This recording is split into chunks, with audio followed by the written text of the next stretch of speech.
নমস্কার বন্ধুরা, আজকে আমি চলে এসেছি সিন্ধু সভ্যতার আরও কিছু কোশ্চেন নিয়ে, যেগুলো আগের দিন বলেছিলাম তার শেষ পর্ব আজকে আলোচনা করব। এগুলো আমি সবই লিখে তোমাদের জানাচ্ছি যে কোশ্চেন অ্যান্সারগুলো কীভাবে হয়। এটি খুবই ইম্পর্টেন্ট এবং বিভিন্ন পরীক্ষাতে কিন্তু আসে, আগের দিনই বলেছি। তাই অবশ্যই তোমরা খুব মন দিয়ে ভিডিওটি দেখবে এবং কোশ্চেন এবং অ্যান্সারগুলো তোমরা তৈরি করবে।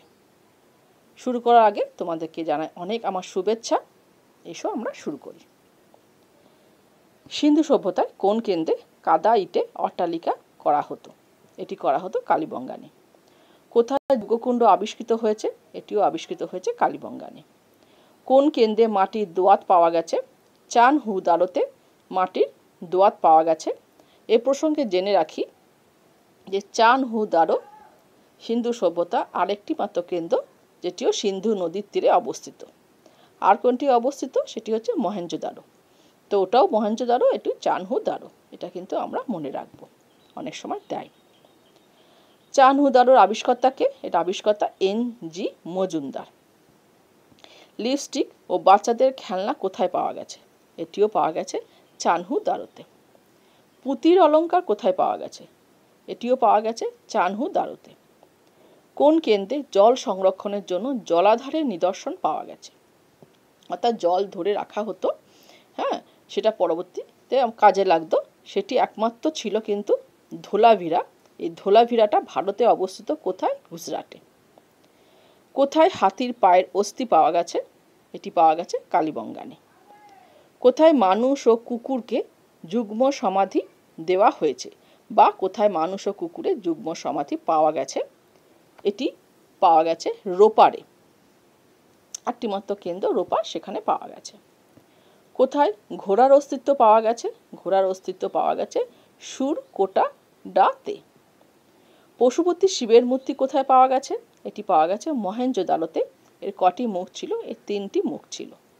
সিন্ধু লিপি কি প্রকৃতির ছিল?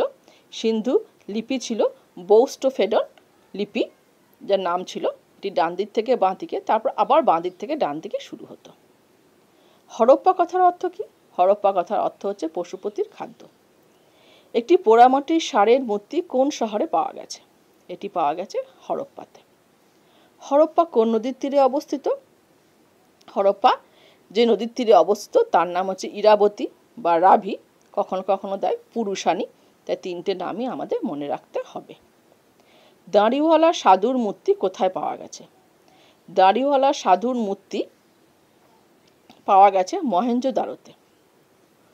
সিটাডল কি ছিল?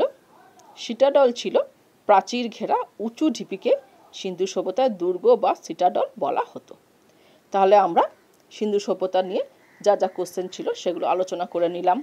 এই কোশ্চেনগুলো একটু অন্য ধরনের, কিন্তু এগুলো কিন্তু WBCS এবং WBCS ইত্যাদি ধরনের পরীক্ষাতে কিন্তু আসে।